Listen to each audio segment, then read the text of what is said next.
আমি এমনভাবে খাচ্ছি আমাকে দেখে মনে হচ্ছে আমি জীবনে খেতে পারি না। চলো প্রথম থেকে ভিডিওটা শুরু করা যাক।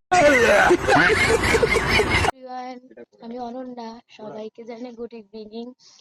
2-3 দিন আমি তো ভিডিও আপলোড করতে পারিনি, খুব ব্যস্ত ছিলাম। তো আজকে একটু বেরোচ্ছি, তো ভাবলাম সবার সাথে একটু শেয়ার করি কোথায় যাই না যাই।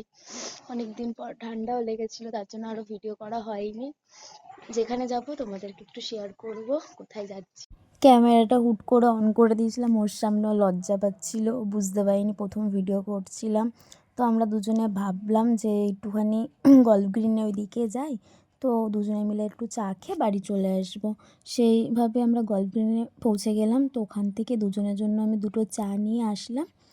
চাটা খেয়ে ওখান থেকে বেরিয়ে আমরা অন্য জায়গায় গেলাম। তো এই জায়গাটা যদি কেউ চিনতে পারো তো আমাকে অবশ্যই কমেন্টে জানিও এই জায়গাটা কোথায়। আমি বসে বসে একটু ক্যাদ মারছিলাম, ও পাশ দিয়ে ওখান থেকে খাবার কিনে আনছিল ততক্ষণে। তো দুজনের জন্য দুটো চিকেন লেগ পিস কিনে নিয়ে আসলো। তো আমি এমনভাবে খাচ্ছিলাম, তো আমি জীবনে মনে হয় খেতে পাই না। তো সে যাই হোক, মায়ের জন্য ফুচকা নিয়ে আমি বাড়ির দিকে রওনা দিলাম। তো প্রায় বাড়ির দিকে আমি চলেই এসেছি বলতে পারো। তো এটা আমার বাড়ির গলি।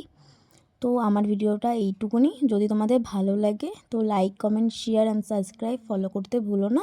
নেক্সট ভিডিওতে তোমার সাথে দেখা হচ্ছে। টাটা।